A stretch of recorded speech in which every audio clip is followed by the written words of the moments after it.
Evening we've got lined up for you this evening, guys. A subject which is coming more into popularity, which is veganism and being vegan, what it all means to be vegan, why are people turning this way, and what the benefits of being vegan are. And also, I know a lot of us in the olden days there, when we talked about veganism, we thought about carpet burgers and cardboard and all sorts like that. And it used to be terrifying, didn't it? Terrified to go that way. But now it's changed a great deal. As we're seeing with more and more flavors, foods, different things coming in. So we could talk about that. And then later on, we're going to talk about aliens. Yes. How's that? Aliens. Only on this show. So why terrify yourself and watch Coronation Street or Brookside or any of these when you can watch this? This is more normality. Watching those shows is terrifying. Terrifying. Why shock and trauma yourself when you can come on this show here and just enjoy it? So I'm just going to do the intro, have a little chat with you guys, and then I better get my very special guest on, Yanina Rubini. See you in a minute.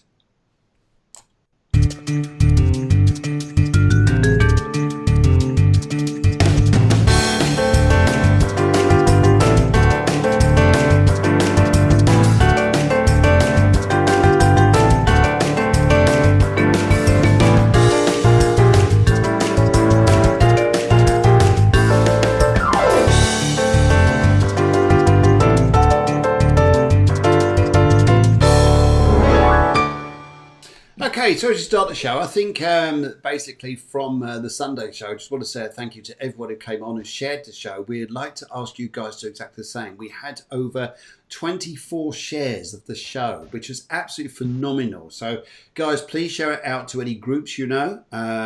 And we know some groups out there. We also know some fabulous people we'd just like to give a shout out to as well. We want to say hello to Neil and everybody at the Hilltop Restaurant, which is in Mariah. I don't say it right. It's Mariah. Anyway, it's Mariah. Anyway, that'll do. And also we'd like to say a big shout out to Healing in Javier. These lovely people. Oh, they're so big. Come down. That's better.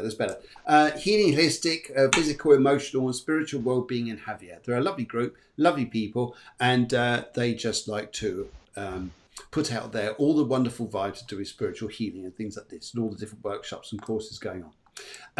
If you look into the Cafe Clairvoyance group, if especially involved the group there, you'll probably see there's online courses. There's also courses in Javier, which is coming up.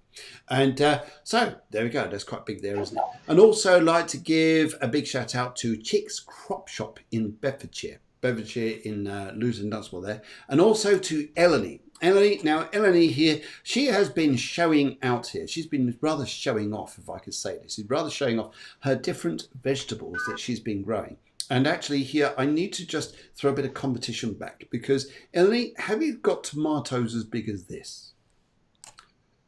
See the size of that one there? It's massive. See the size of the grapes? I had to put the grapes by the side of it to show how big those tomatoes were and the odd sizes they are. See?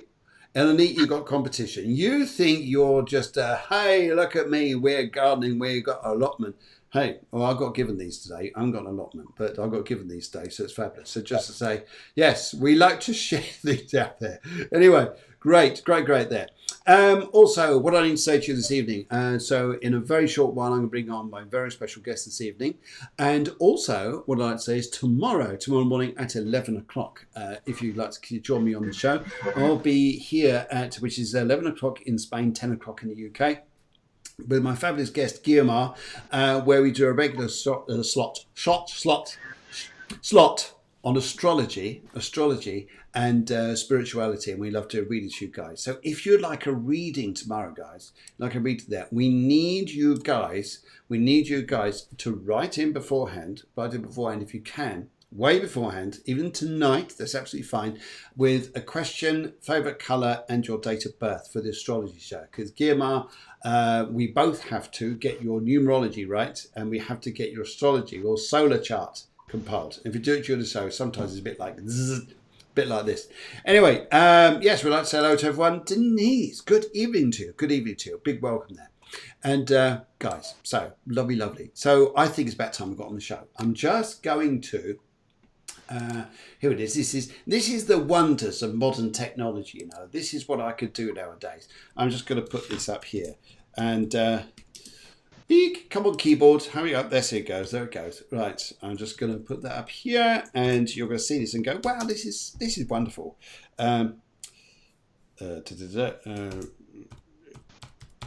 Good, that's all there. I'm just going to put that in there. This is my very special guest who's coming on me this evening. As you can see that there, I'm going to put my name over there and her name there. And you'll see in just a moment, it's all going to happen. So just before we do that, I'm going to do a little bit of this. And then we're going to bring on Yanina for a very interesting evening, I'm sure.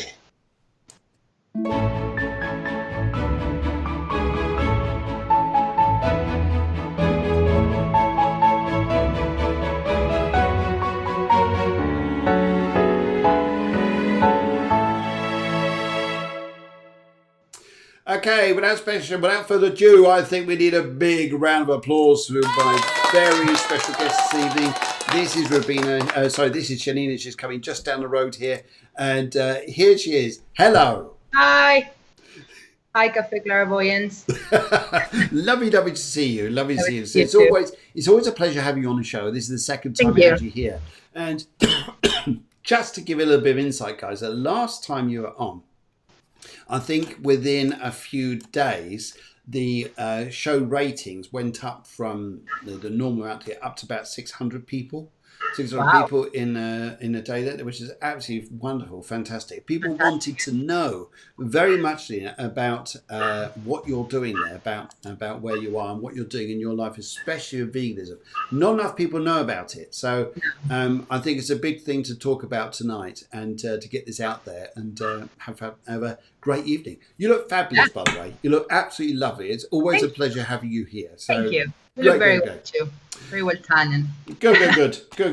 All right, good. Okay, so last time we had you on the show here, we were talking about veganism, and a lot of people were writing in here. And why is it you think that in this year particularly that people are changing more their lifestyle towards being vegan? What's happened, do you think, out there that's changed people's points of view?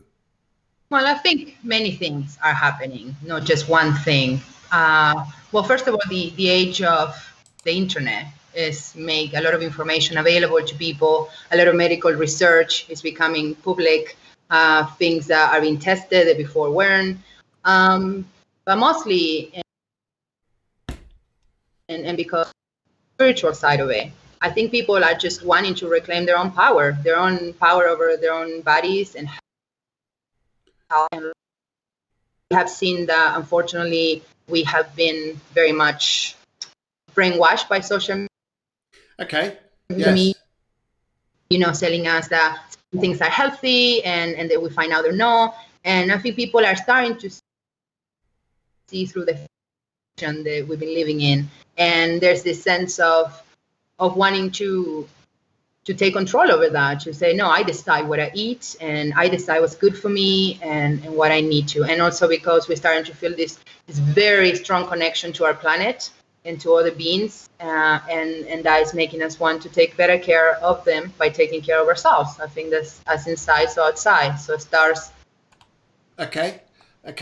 I think what's important about very big. Yeah, sure. I think what's important about this, is that I think it's an important thing you must say here about the internet, that people can now get onto the internet, find out more information and find out more truth. And I think that and I say truth because I think sometimes what's published out there by people sometimes is very misleading. But to hear it from someone like you who's an author, you're a writer, you're a poet, the list goes on, and you're a cook, and you're an entrepreneur. It still goes on. And together.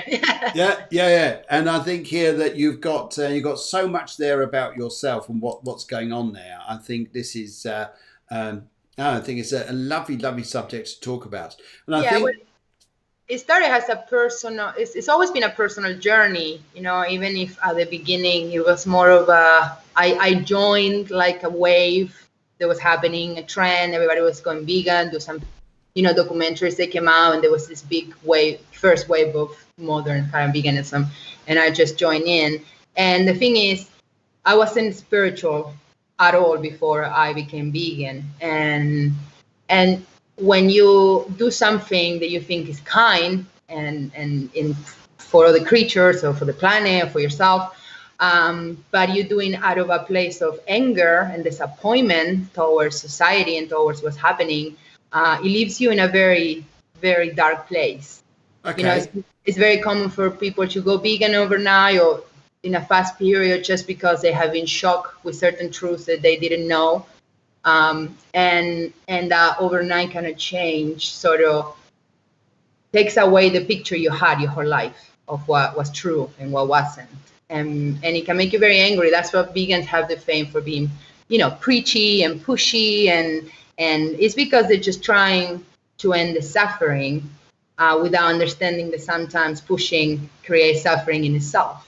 So we have to mind the ways we use. So when I started becoming more spiritual, I finally found the right fit for veganism, because I wasn't doing because I wanted to change the world or because I thought things were bad and I could do better. But it was just because it came naturally. It was a better connection to the planet and to myself, and it also helped me not want to change people so much. You know, no one to rush their journey and their just because I think I know better. I really don't. I just, you know, I'm trying to help, but I'm not really helping. Well, actually, no, I think by what you do, because to be honest here, when it came to veganism, where I met you, I should think probably about 8-9 months ago. Months ago, around about, in fact, yes, about 8-9 months ago. And at the time, I wasn't vegan. I wasn't vegan at all. And I was still quite happy eating all the other stuff, being a normal herbivore, I think we were called. Herbivore, eating a bit of everything. And but then I realised that something happened. And I went out for a Sunday roast. So I normally have all the trimmings, everything that I would normally do. And then they didn't have it here. They'd sold out. But all they had was a vegetarian dish.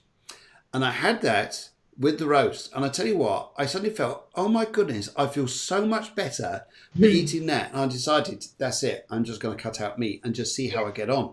I literally had a process, seeing how I was going to get on, see what I was doing. And I just felt so wonderful on there. And I thought that this is great. This is something that I want to continue with and just see where this takes me to. And then we bumped into you guys, which is yourself and your husband, Neil. Time. Yes. Yeah, you know, from a spiritual point of view, there's different vibrations that food have, you know. And you know, I always, you know, it's not, there's no, it's dead. It's dead. It's not even vibrating anymore. Fruits and veg continue. Okay. But you know, animals, they are made of the same stuff that we are. Just don't resonate with our bodies that well. No, and I think that's an interesting thing. And yet, when we start to eat more good food, we're then starting a vegan food. We're then actually starting to resonate on a different alkaline acid thing, aren't we? And also I want to make a distinction too, because there's two different terms. There's vegan and then there's plant-based. And while I would like to describe myself as really both, you know, lately I have been more plant-based in the sense that veganism and means activism. Okay. Vegans are people that they have an idea, an ideology, and they act on it. Okay.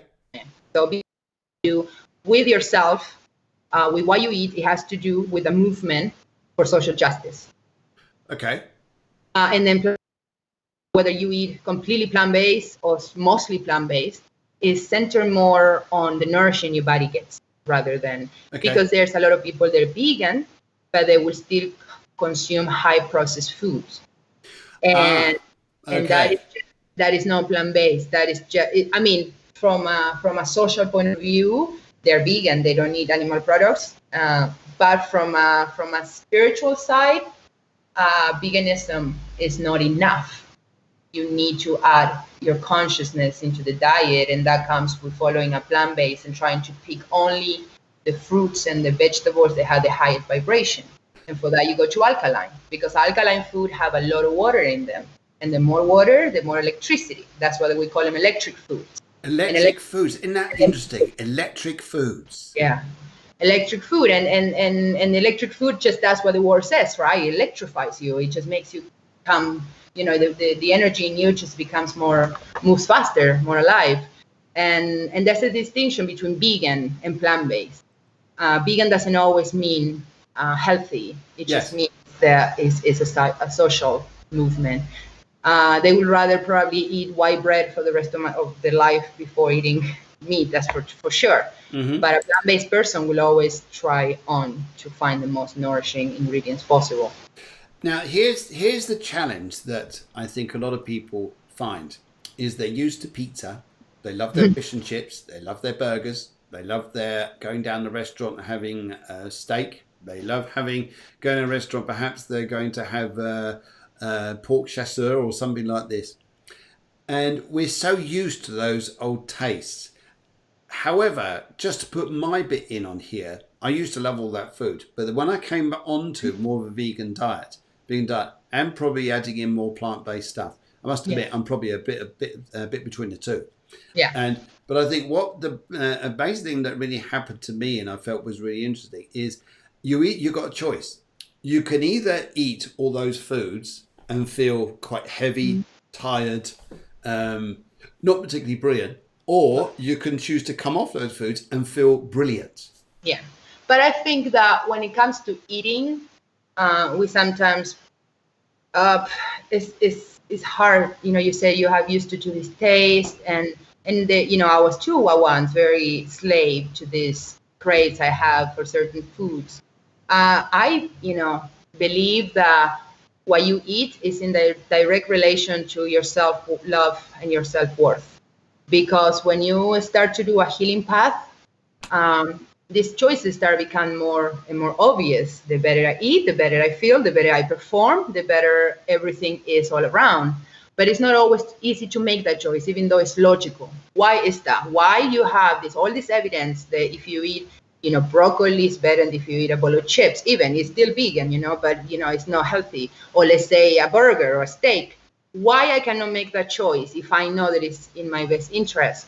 And because there's an emotional problem there that is not allowing you to give your body all the nourishing that they deserve, they deserve to perform well. I mean, I'm not saying, just eat lettuce or broccoli for the rest of your life. I like to go out and eat stuff too, but out of all the choices I can have, I always rather pick the most healthy one and maybe have a little treat on the side to satisfy the need.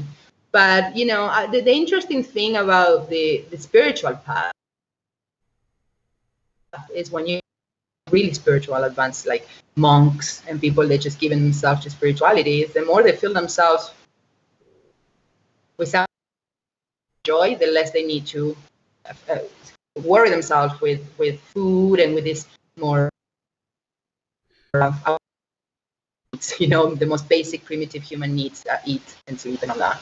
And we just put that like, yes, I need to nourish myself, I need to eat well, but it's not gonna it's just not gonna go around this if I'm eating well or no. I'm just gonna eat and let it go. And that's something I'm learning. And you understand, as a cook and as a restaurant owner, it's not easy to say, do you know what? I don't know if food has the importance that it used to be. I love cooking. It's therapy for me, cooking. But not impressive meals, really, tasty and all. I just want simple, tasty, fresh, organic food, I think some of the interesting things and I think a point that the taste changes. Yeah, sorry, that's something you touched upon there was the emotional side, what that means there. And this is interesting. Yamuna Giovanna Das, right? Hi, Joe. Says, I'm cruelty-free because I don't want to have to take birth in the future as one of the animals I call suffering to in this life. There's karma involved with eating. And I think, oh, wow, I mean, that's quite a statement. That's a brilliant way. Absolutely. I think to put that across. Even you just can look at it from the point of karma, which is more Hindu, or we can come back, for example, shamans in parts like Siberia and America, even though they have to hunt and eat animals, they will say that the souls of the animals never leave your body, and they just circulate, and their anger and their pain just keep circulating within you. So many cultures around the world, even Rastafaris and a lot of cultures around the world for many centuries have been promoting cruelty-free diets. It's new. What's new really is eating this amount of meat. This is modern age. People talk about like we always ate meat. I don't think so. Not like we're doing it now. This is the new, and we having to, oh, this is the way things always have been. No, I don't think so. No, I don't think so. They want us to believe. Okay, so the emotion side here, and you guys out there, Jamuna, thank you very much for your comment there. You guys here, have any of you tried vegan food? What did you think? Have any of you tried being vegetarian? Was there a time you were herbivore and you went to being vegetarian? What change did that make in your life? Guys, is there anything, do you know of people who are vegetarian and vegan? Is there anything that you would like to point out or feel that you have an opinion, whether it's for or against? This is what it's all about, for or against it. And I think this is part of the show where we'd like to invite you guys to write in yourself and see what your points of view are. I know from my point of view, I wouldn't say I'm biased. I'd say here I feel healthier for eating more vegan based foods than I do anything else.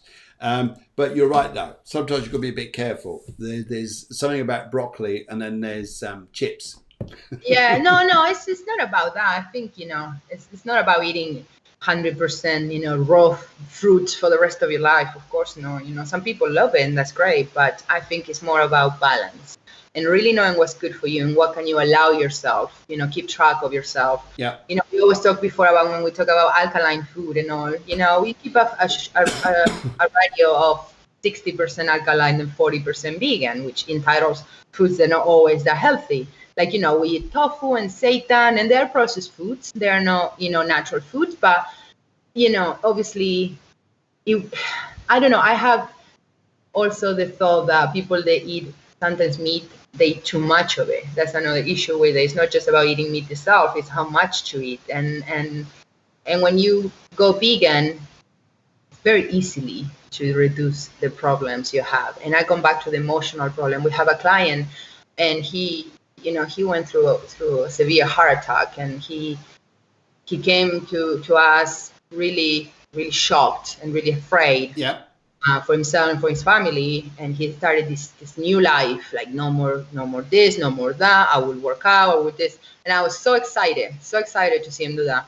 And it didn't stick for as long as I thought it was going to stick. So I'm like, that's when I reinforce this idea: what emotional blockage you are having, that even in the absolute doors to death, because he almost died, you still cannot make that choice for yourself. There is something that is lowering your self-esteem inside. It's a vicious cycle.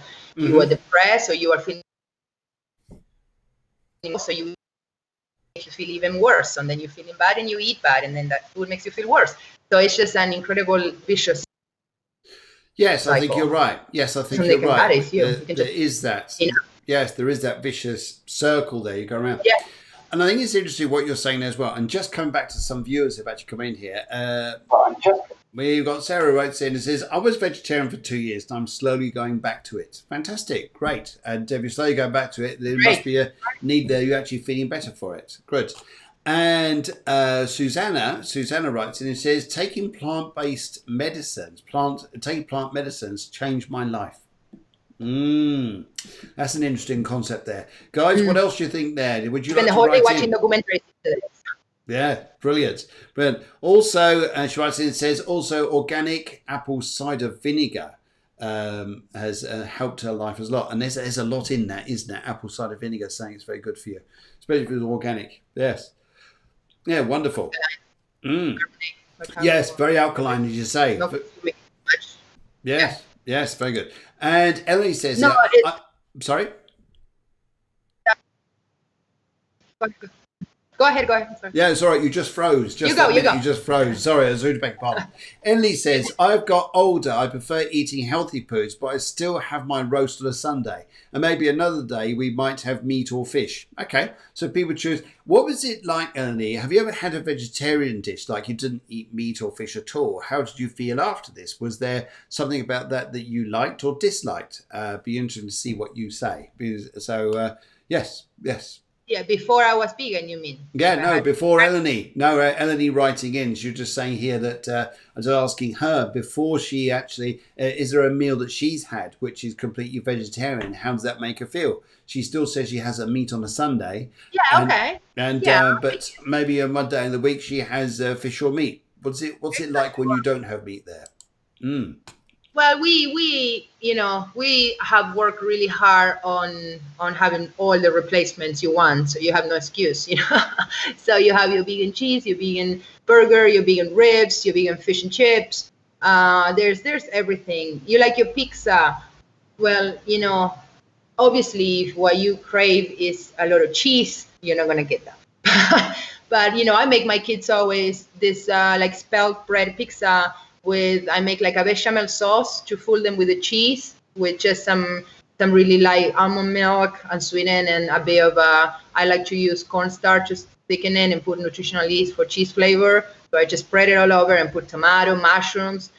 It gets a little getting used to it. I'm not gonna say, but if you try, and like you said, afterwards you feel so great. You feel so great, and that act alone of making that choice is what generates the self-esteem you need to make the choices after. So it's again the same vicious cycle, but in positive now. You eat well, you feel great, you eat better, you feel better, you eat better. I think you're spot on. I think it's really true. This is interesting because I tasted your fish and chips, vegan style, and I was absolutely. I tell you what. I just thought that was absolutely fantastic. We made a video of that recipe. It's on Tribu's YouTube. We made a video with that class. Okay, Tribu's YouTube. I was going to add this in. In fact, the producer will probably put this in here. She's going to put. It's in Tribu's family YouTube channel, and it's a video we make in the fish and chips. No fish and chips. We used to make it with tofu. But we replace it with aubergine just to be completely plant-based, so it doesn't have, you can fry it, but you can also bake it if you want. And we made a video, and it was one of the most watched videos we ever made. And some friends, they have restaurants have put it on their menu too after the video we made because they learned how to make it. So it was a really positive. The fish and chips always gets people. It's fantastic. I must admit, the meals, like when you have your Trebus nights, or when you do a Trebus venue something, you call it a tribe, don't you? And I tell you what, you feel part of a great culture of people. The food is outstanding. Emily says, yes, I've had a vegetarian meal and it was lovely. I'm Greek Orthodox, and for Easter we fast for 7 days. We must not eat anything that comes from animals. Wow, fantastic. I think most cultures have this, even the Catholic culture has their fasting during Easter and all that from meat, especially. Yeah, she's saying. Yeah, she's saying here. So no milk, cheese, yogurt, eggs, etc. Wow, that really is vegetarian, isn't it? And vegetarian going vegan style there.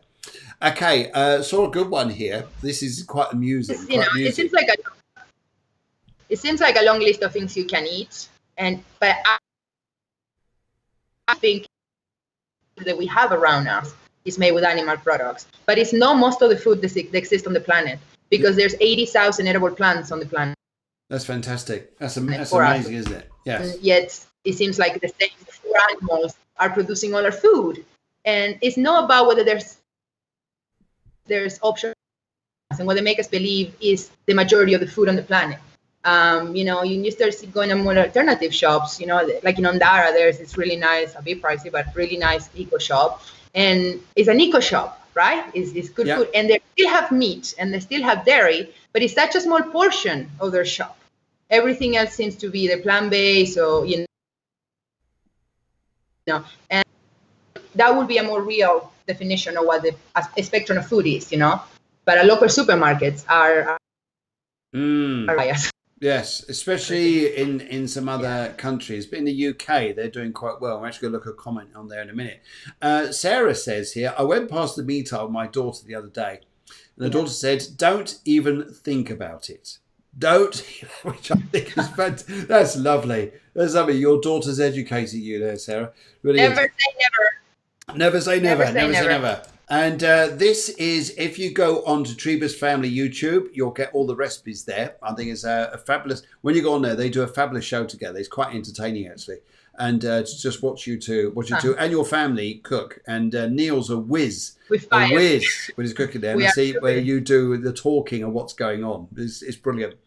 And yes, there's Treba's Family YouTube for recipes on being vegan, and I'm sure that will be very informative there. And right, okay, Yanina, let's have a little look here. So who else have got here? So we've also got other.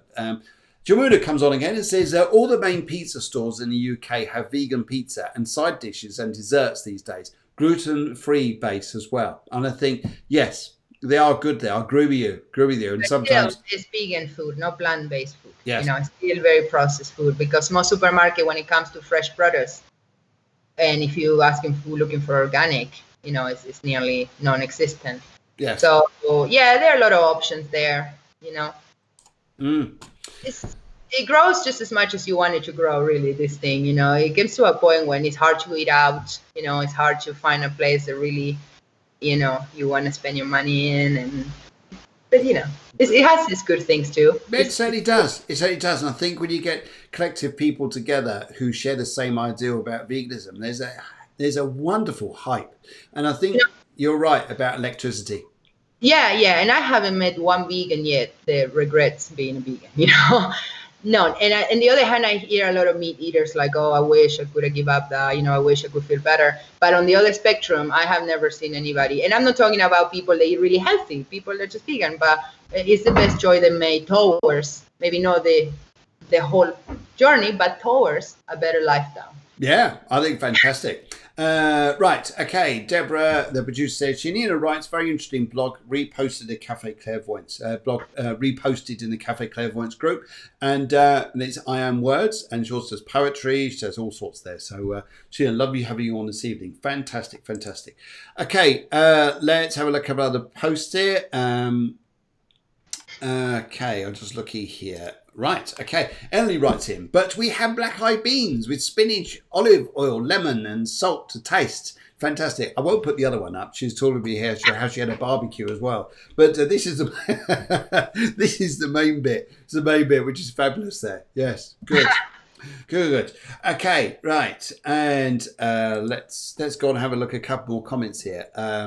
Right. Jamuna says, I once was served a meat lasagna when I ordered the vegetarian one. It took a while before I realised that the chewy bits were meat. That was at an Italian restaurant in Greenwich. Okay, yes. It's probably when you realise you've eaten it there, Joe, I'd imagine you felt like, yes, it's not feeling so good. It's a weird feeling, you don't want to overreact. No. Because it's sometimes it's another mistake. Sometimes people don't know. You just let it go. But then, is you can feel it inside. Yes. You can let it go until it's. If you want to go and have a research about what Joe does, go back onto the previous Tuesday show. Jamina Giovanna Das was on it, and or Joe for short. And it was a hysterical show. Very, very entertaining. Very, very engaging. And to a lot of people found out a lot about this. Anyway, we're getting some requests here saying, Yanina, tell us about aliens. Tell us about aliens. What's going on with aliens? Just before we start talking. Last time I was here, we talked about regressive hypnosis. Yes. Now we're gonna, this thing is escalating now. Okay, just before we come on to this, guys, this is just what you're gonna drop in for tomorrow.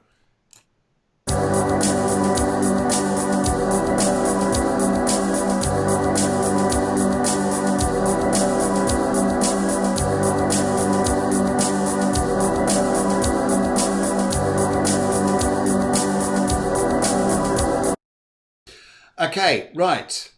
Aliens. Let's talk about aliens. So, first of all, how would you describe an alien? Well, first of all, I want to start by saying the word alien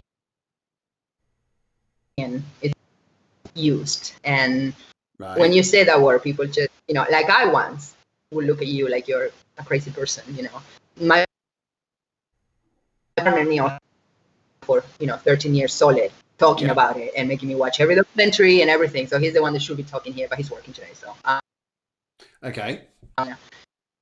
We have been, watching a lot of things and doing some research in the last, ever since lockdown, really, we have so much time in our hands, and there's the thing, when we get into a new thing, we just like to learn a lot about it at once.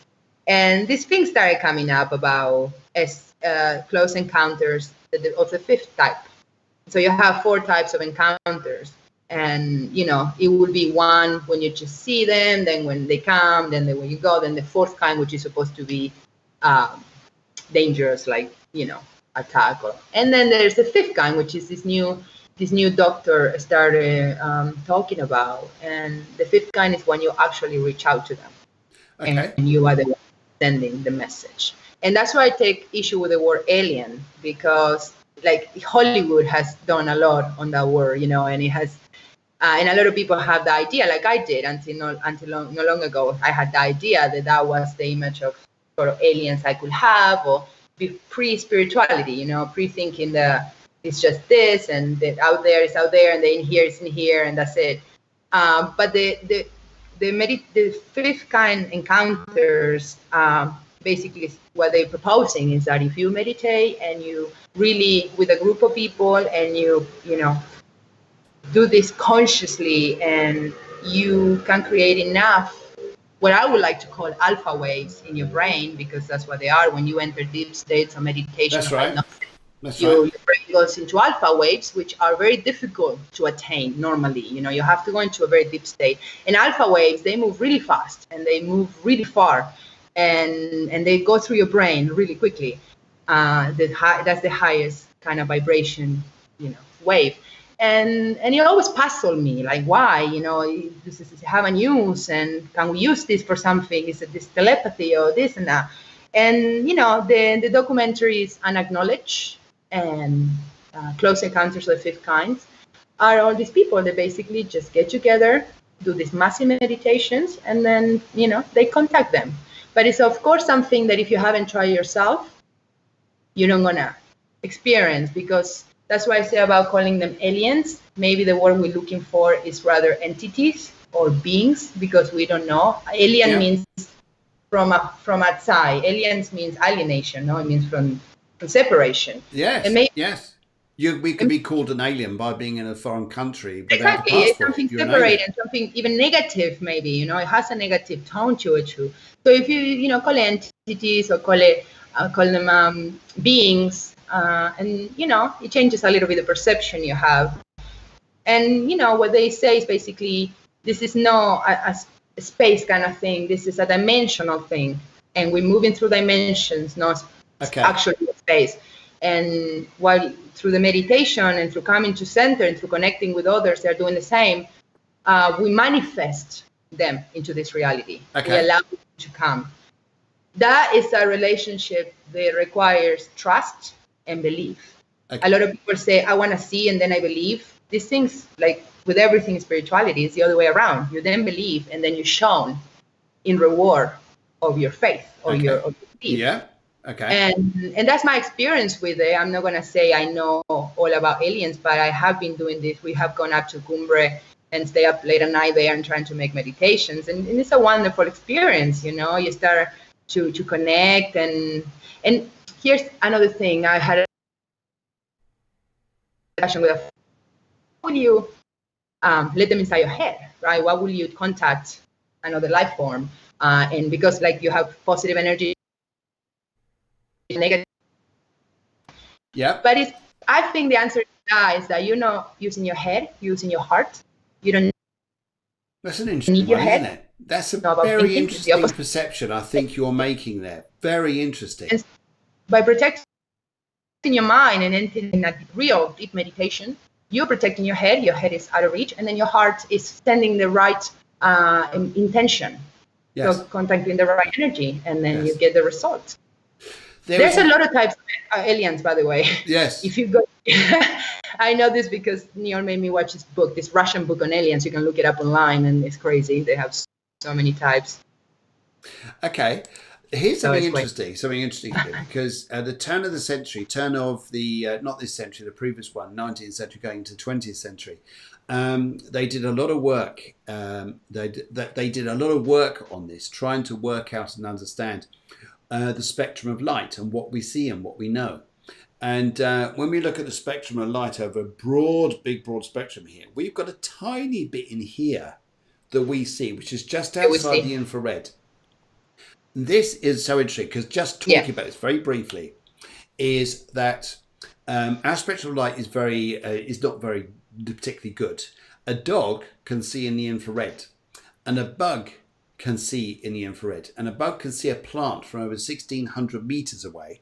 This is Andy, who was on the show 2 weeks ago, and he is saying here that we can't see it, but a bug can see it. A bug giving off too much nitrogen because it's not well. And a bug will go immediately to that plant and start attacking it. It won't attack good plants. It'll only attack ones that are weaker. And now it's interesting. So we, in our own sight here, it is very logical. We put too much logic in this sight here, which is why spiritual people look beyond what we see with our eyes and look out of our sixth sense, just above the bridge of our nose, or by sense, or by hearing, by being clairaudient or clairvoyant.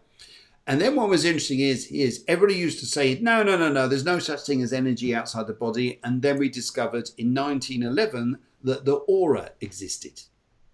Exactly. The magnetic field existed. Yes, magnetic field existed. Then we understood a lot more perception about things we could do here, and how we could do remote viewing, how the body during the Second World War, this was proven in many different ways, how they were able to relate to the other side. If you think about string theory, which is one of the most respected theories of physics right now, that's been around for centuries, and when most physicists will, get behind and say that's what the universe structure looks like, that's how the universe moves. It still proposes that there are 12 dimensions in our reality.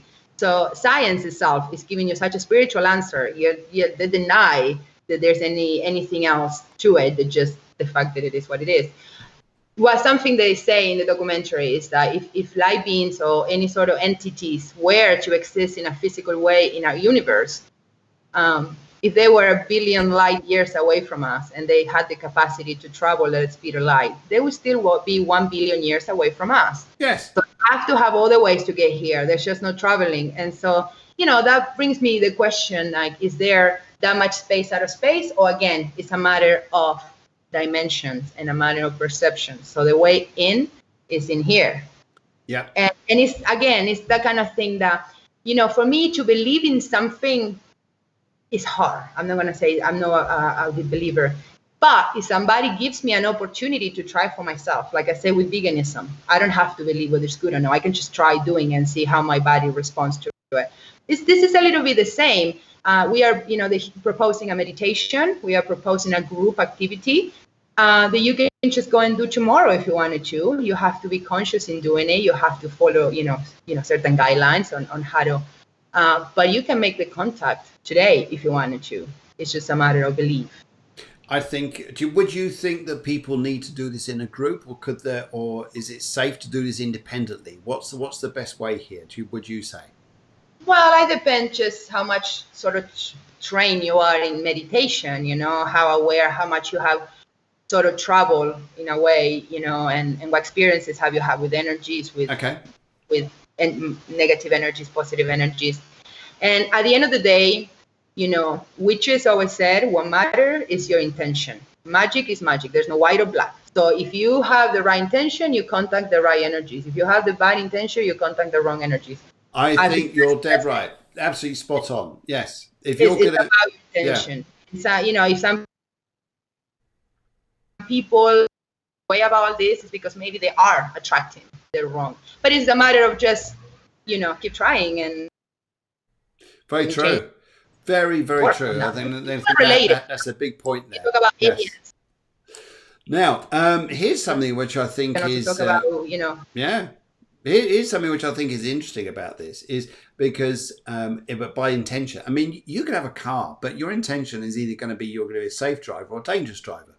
By the way you're going to drive it. Exactly the same by what we're doing here. You can either have positive intention and go and drive that out there, or you could be the reverse. This is, Cheryl says, this is an interesting evening. Sally says, I believe in a matrix between us all. It is there. Yes. Oh, wow. This is a brilliant one. It's not incompatible with this theory, you know? Yes. It's not totally comparable. She also says there's so much energy between every living thing. I agree with you. And we also have Sarah's having a bit of a funny evening. She says something has taken over my phone. It's probably E.T. saying phone home. No. I know it's taking a Mickey, but it's just having a bit of a laugh. Anyway, right. Let's have a look at Jumuna says here. Now this is interesting. I love Jumuna and his philosophies, and I'd actually say philosophies or theosophies or even actual facts. Facts, if we can put them like this. There are over 400,000 types of human beings spread across the universe, according to ancient Vedic texts. Wow. Wow. Yeah. Yes. There's a lot of information, you know. When I was growing up and I was a young, impressionable young woman, I thought that those were a few loonies that were thinking like that, or a few movies. They watched a few movies and they took it too far. And then I started doing some actual research on it, and I realized how many people. And I had that itself has also made me realize that at heart, we all have a belief that we are too afraid to share because people would think it's crazy. Most of us do, you know. Some of them are able to let it out, but most of us have something in our heart that we don't want to be judged by. Yeah. And that's such a human thing to experience, you know. And imagine the amount of knowledge we would have if we would get rid of this shame. Because why the scientific world is so, they laugh at this stuff when it's such a, should be scientific curiosity just driving you to see what's out there. But somehow we go so stuck into the belief that things like that are too crazy. And part of it, I believe, is the fall of science fiction and movies, you know, that it have this sensitize you to things that could be real and make a mockery, like astrology, like hypnosis. You see people acting like chickens on TV, and then when people talk about hypnosis, you think it's a loony thing, when it's actually a really powerful tool to heal people and to help them. And it's very counterproductive. But the alien thing, I know. You know, the other day there's this great woman that I follow online. She's a philosopher, you could say too. She writes a lot of stuff. Yep. And she talking about this, and I was, wow, they're talking about it now, that we have a bigger family than a human family. It's a cosmic family, no matter what. We don't know what it looks like yet. We don't know, but it is there.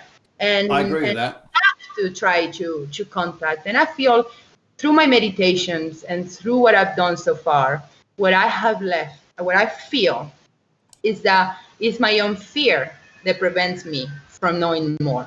Yeah. Because every time I have had the perception that something was happening around me, whether it wasn't, maybe it was just a bird flying around, but through the corner of my eye, I'm like, there's something there. I have become in fear immediately of what it could be. So, you know, as long as we have fear of the unknown, it will not manifest for us because it's not trying to scare us. It's just, it's okay. Our position. This is so interesting. We're really getting into nitty-gritty here because you're talking about people, and sometimes they're too scared to talk about their beliefs. They're too scared to come out there and talk about what they think is, in case people think they're stupid. Just some facts to come up here, and no matter what you say, no matter what people think, and I'm not trying to push something across, you've got to believe in it, but you listen to people like Jim Mars, you people listen to like David Icke especially here, he was saying stuff back in the 1990s, which is going on now. Yeah. He was saying stuff then, which is appearing now in our lives. Yeah, I think that is always, there's with everything, things like this, there's a first and immediate like big reaction to it, and people forget for a while because there's been a campaign to get and to make it look ridiculous, and then it finally is accepted as something very worth looking into. Yes. Like everything.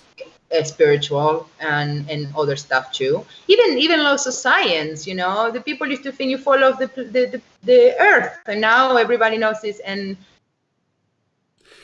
that's right. I agree with you. I totally agree with you. Yes. I don't think I'm crazy. crazy, I'm more crazy. But now that I'm here, I don't think I'm crazy, and I don't think I'm going to stop doing it, because it's not something I'm going to myself is doing that journey towards that. Every time I sit in my patio and I start a meditation, I just feel like I gain more insights into everything, and it's really wonderful. And to meet people that have the same ideas as you, and to see, sometimes I started writing things on my Instagram about this kind of meditation, and to see certain people just come forward and say, oh, I've been looking into this, oh, I downloaded this app, oh, I did this, and it's just, oh, so it's not just me. You're interested too. You mock it maybe because it's your first reaction in front of something that you don't know, like I've done it so many millions and billions of times. Yes. We all curious. Yes. Interesting enough here, I mentioned about Jim Mars and about David Icke, and the one who knows way more than me anything about this is the producer, Deborah. And she says the late Jim Mars, an amazing investigative journalist and author, and a lot of his stuff there was found to be very, very true. Very true. But they didn't want to admit it. No one's admit it. That's interesting, isn't it? And yes, so this is a very, very interesting discussion this evening. And so what can aliens, when people meditate and they connect with aliens, what are they searching for? Are they searching for something to connect to, ask for help? Is it just to understand? What is it when people connect with aliens? What happens there? Well, what I've seen in the documentaries I watch and the things I experienced to me is healing, what they offer. Healing, that's an interesting one, isn't it? Yeah, it is. It is in a way or another, whether it's emotional, physical, whether it's them triggering your own healing, like I'm not saying they're here, but we have the capacity to self-heal and we don't know how. And but I've seen some stories that have led me to believe that in a way or another, it's just healing, because it's restoring a connection that goes so much deeper than a human experience. It goes farther than that. So you get that connection, and you're just more aware of the world and the universe.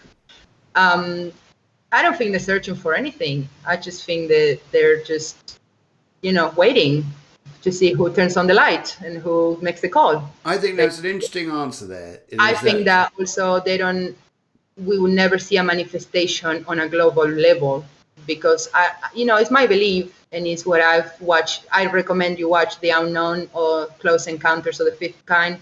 Those are the two documentaries that talk about this the most. Yes. I believe that this is they're just slowly helping us increase our consciousness, and we're all going to start until at one point it's a reality. It's just, because that's what I mean. You're not going to have a massive explosion like NASA shows you the aliens. I just don't think that's the way we're going. I think it's just going to become a reality when we all manifest a reality, and we all can see the benefits of it. Okay. No, I think it's amazing. This is so interesting. Sally Mardell asks, how do you get the connection for healing? Well, the intention, first of all. Okay. The intention I talked before, and, like I said, watch the documentary, especially the second one. There's a man, I don't know, I did a little background check on that too, obviously, it's the internet. But there's this man who his whole life wore a hearing aid. He had pictures from a child wearing a hearing aid. And this night when they did a group meditation, after a while, after the meditation ended, there were some lights, which either they recorded, the red lights on the sky. And he talked to them. And in the morning, he didn't need his hearing aid anymore. Wow. Yeah. And again, do your research, see if it's true or not, But at the end of the day, there was videos, there was this, there was that. And at the end of the day, it's a matter of belief. If you believe you're going to heal, you heal. So I think that if you want to contact them for that purpose, first you have to clean yourself. If you want to sort of attain to go to a new dimension, you first have to master this dimension. And that means looking after yourself, loving yourself, putting a good vibration out there, and then just do it. Just whatever comes to your heart, just speak it. Okay. And ask for it. For it. This is interesting. Sally says that she is a BSL interpreter, so this is working with deaf people. And actually, as saying there, she also asked, not documentaries, how do you allow healing to appropriate through the matrix?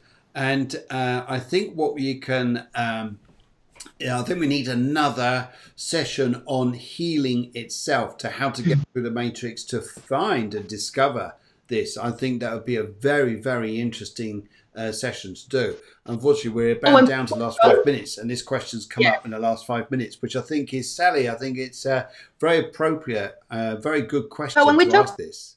Which I also totally believe. When we talk about the Matrix, sometimes we feel see, I watched the movie The Matrix many times. I love the first one mostly.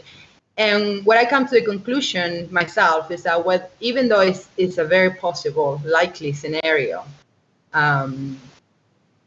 it's a negative interpretation of it. Most religions will look at that and think it's, Buddhists, they think it's a game. They think it's a game that you have to endure in life. So the moment you start seeing all of it as a game, whatever it is, if it's a simulation, if it's contacting alien, if it's doing your dishes, Alan Watts talked about this very, very deeply about make everything